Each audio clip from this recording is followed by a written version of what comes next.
semuanya orang-orang yang meyakini syariah ini. Maka perlu seperti Pak Dokter Imam dan sebagainya ini yang kemudian bisa memberikan fakta-fakta tentang bagaimana sesungguhnya puasa itu ternyata manfaatnya besar sekali untuk kita, kan gitu.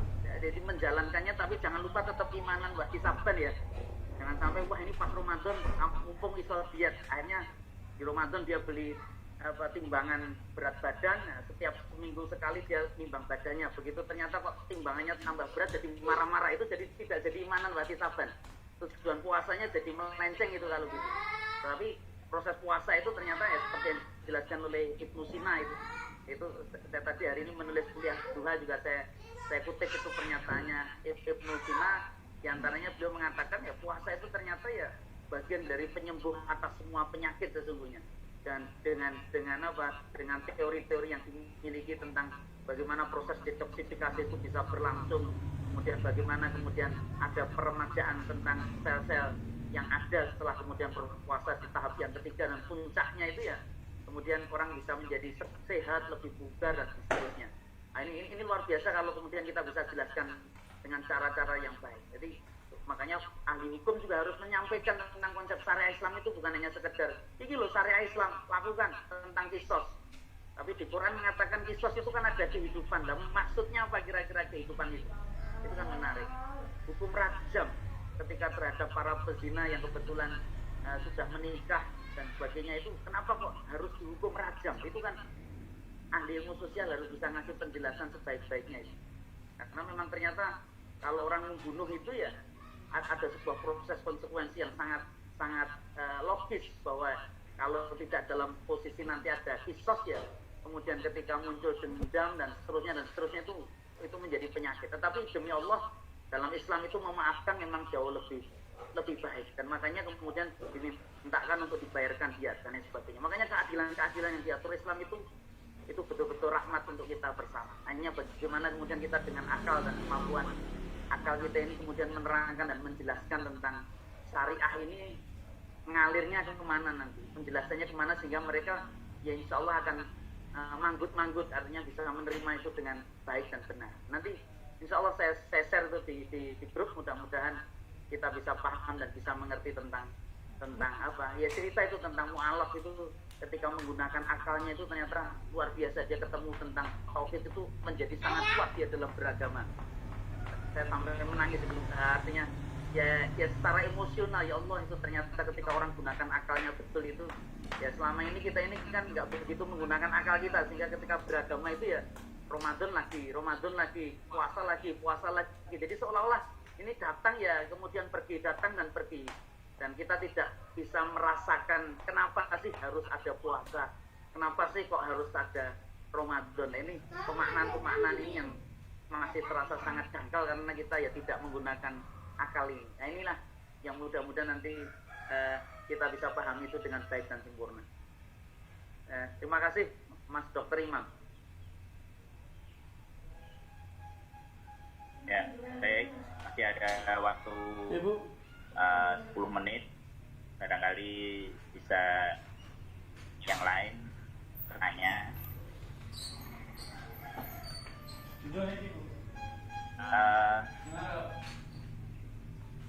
Mau tanya Ustaz. Iya. Ada anggapan kalau meninggal di bulan Ramadan ini orang soleh ini dasarnya apa ya Ustaz? Ketika orang meninggal di bulan Ramadan, persepsi atau opininya itu orang soleh. Kemudian yang kedua, mengapa Allah turunkan bulan perintah puasa di bulan Ramadan tidak di bulan-bulan yang lain? Iya. Assalamualaikum. Ya, alhamdulillah. Jadi pembahasan kita ayat-ayat puasa, tapi memang kemudian mesti harus melebar kepada ya ini yang kedua dulu saya jawab Ustaz pakai. Itu ada ayat-ayat Ramadan sesungguhnya. Jadi kalau kita bicara Ramadan memang menarik gitu. Dan kenapa itu ditetapkan untuk puasa juga tambah lebih menarik lagi, karena kalimatnya betul dalam Quran itu syahrul Ramadan alladzi unzila fihil Quran hudal linnas wa bayyinatin minal huda wal furqan faman syahida minkum syahra falyasum. Pernah nggak terbayang oleh kita kira-kira bahwa Allah itu ternyata pernah, ya, kalau kita baca di tafsir Imam Ibnu Katsir seperti rujukannya Ustaz Fakih tadi, berapa sih sesungguhnya jumlah nabi yang pernah diturunkan oleh Allah di muka bumi ini? Jumlahnya fantastis itu, hampir 124.000. Ini ada riwayatnya. Kemudian juga jumlah rasul berapa? Hampir 300-an lebih. 300-an lebih. Dan ini jumlah yang nggak main-main itu. Kenapa sesungguhnya nabi dan rasul itu diutus oleh Allah? Kenapa kira-kira? Karena mereka memang punya fungsi sesungguhnya untuk bisa menyampaikan risalah agar manusia berada dalam kebenaran, untuk mengingatkan mereka di jalan yang benar, di jalur yang benar. Tapi yang sangat menarik, kenapa tiba-tiba ketika 1400 tahun yang lalu ada seorang nabi yang kemudian disebutlah Nabi At-Tabasya, tidak ada lagi nabi setelahnya. Itu menjadi khatamul anbiya, itu menjadi penutup para nabi. Siapa dia? Nabi Muhammad sallallahu alaihi wasallam. Maka kemudian akan kita tanyakan, kenapa kok setelah itu Nabi Muhammad sudah cukup kira-kira? Ada apa?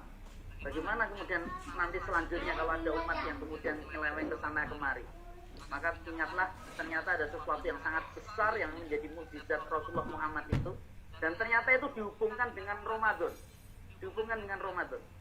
Syahrul Ramadan alladzi unzila fihil Quran. Itu ternyata ada yang namanya Al-Quran. Al-Quran itu nahnu nazzalna dzikra wa inna lahu lahafidz. Dalam Quran surat Al-Hijr Allah Ta'ala sampaikan, Allah telah turunkan ini az-dzikra. Dzikra itu kan Al-Quran yang terus senantiasa mengingatkan kita, dan itu tugas kita senantiasa diminta untuk fadzakir inna fa'atil dzikra. Senantiasalah mengingatkan, karena mengingatkan itu memberikan kemanfaatan untuk kita. Jangan bosan-bosan untuk pasang status, jangan bosan-bosan untuk share kebaikan. Itu mengingatkan. Walaupun kadang orang melihat membosankan, sok suci dan seterusnya, tapi demi Allah, itu insya Allah suatu saat kadang-kadang, ya Allah, ternyata ada juga ini kebenaran yang bisa disampaikan, kebaikan yang bisa diterima dan seterusnya. Nah, inilah sesungguhnya. Maka apakah ada yang lebih besar daripada hudal linnas? Hidayah atas manusia. Hidayah itu mahal sekali. Dan bagaimana cara mendapat hidayah? Wa bayyinatin minal huda. Bagaimana kita bisa mendapat penjelasan yang sejelas-jelasnya tentang hidayah? Wal furqan, bahkan bisa membedakan mana yang hak dan yang batil. Dan itu tidak lain adalah Al-Quran. Makanya kata para sebagian mufassir, itu belajar Al-Quran terbaik itu ya di bulan Ramadan. Belajar Al-Quran terbaik, mentadaburi Al-Quran terbaik itu di bulan Ramadan. Tilawah terbaik bulan Ramadan. Menghafalkan Al-Quran yang paling baik itu ya di bulan Ramadan. Kenapa? Dengan Ramadan itulah saat ketika nafsu kita, Anda berpuasa itu apalagi. Saat-saat kita berpuasa itu apalagi.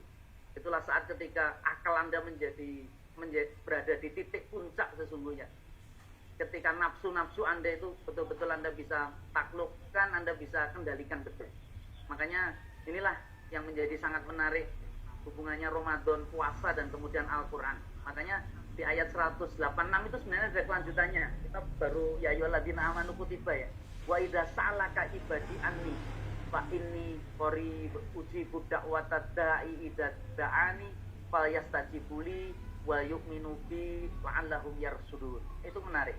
Ayat ini kan ingin menyampaikan kepada kita, karena kerinduan kita untuk bisa berinteraksi dan berkomunikasi dan berdekatan dengan Allah, dengan menanyakan di mana sesungguhnya Allah itu dan bagaimana sesungguhnya Allah itu kan. Wa idza sa'alaka ibadi anni, tentang diriku, maka jawablah fa inni qarib, aku ini sangat dekat. Dan uji budak watadai, itulah makanya bulan ini menjadi bulan yang ijabah itu doa-doa kita kalau kita panjatkan kepada Allah. Makanya ini waktu sebagaimana waktu-waktu sholat kita, waktu hari Jumat dan Ramadan itu menjadi puncaknya, karena selain kita diminta untuk banyak berdoa, banyak beribadah, banyak berzikir, banyak membaca Quran, sekaligus di situ kita juga berpuasa. Itu makanya optimalisasi kebaikannya itu ya pada tingkat puncak itu sesungguhnya. Nah, inilah nilai-nilai kemuliaan yang bisa kita dapatkan. Kemudian yang pertama tadi apa Ustaz? Lupa saya. Ini dasar kalau orang menjadi bulan Ramadan orang soleh. Oh iya, jazakallah.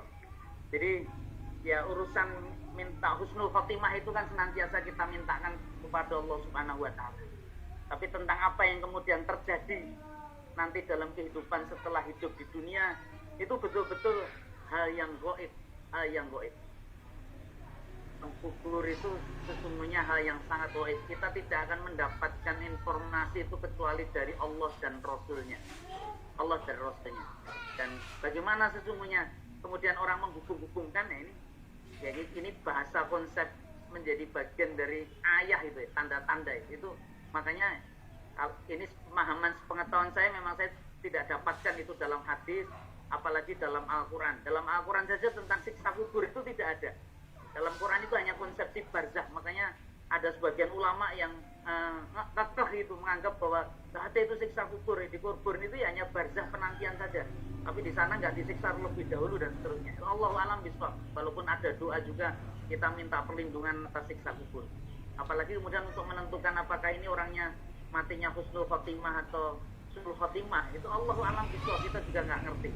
Maka konsepnya ya kita hanya berharap dan mendoakan ini, mendoakan ya dengan harapan ini ada kebaikan. Tetapi memang ini menjadi proses tanda-tanda kebaikan atas seseorang saat kemudian dia bisa menjadi baik, itu saat ketika ya dia dalam aktivitas kebaikan dan kemudian Allah akhirkan hidup dia itu dalam kebaikan itu yang kemudian dalam konsep ini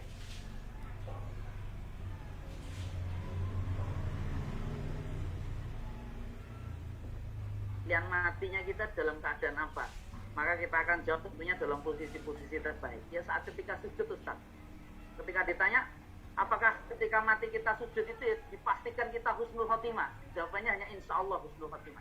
Tapi kalau Anda mengatakan pasti husnul khotimah, itu juga bermasalah ya. Pasti husnul khotimah. Tapi kan kita mintanya di mana Ustaz? Kalau bisa ya pas di masjid atau pas ketika menjalankan umroh di Masjidil Haram dan seterusnya. Ketika orang meninggal di Masjidil Haram, di masjid, apakah kemudian pasti husnul khotimah? Allahu a'lam bishawab. Kita hanya mendoakan ya insya Allah, insya Allah. Kita berharap Allah kehendaki itu bagian dari tanda-tanda husnul khotimah. Dan kalau ditanya lagi, kira-kira kalau minta waktu itu kita minta waktu hari apa itu? Saya mohon maaf, maka orang-orang soleh juga pasti kalau minta waktunya hari Sayyidul Ayyam, penghulunya hari, dan itu adalah hari Jumat. Maka jangankan Ramadan, orang yang mati di hari Jumat saja, orang sudah mendoakan alhamdulillah ini meninggalnya di waktu yang sangat baik, hari Jumat. Makanya dari doa ya insya Allah husnul khotimah. Tetapi apakah pasti husnul khotimah? Allahu a'lam bishawab, kita nggak ngerti. Dan kalau diminta lagi bulannya apa Ustaz? Ininya juga bulan Ramadan kan gitu. Hari Jumat bulan Ramadan, barakallah. Matinya di masjid dan seterusnya, itu mudah-mudahan jadi tanda-tanda kebaikan yang Allah ingin munculkan pada hal yang baik itu dengan kematian. Inilah nilai-nilai yang senantiasa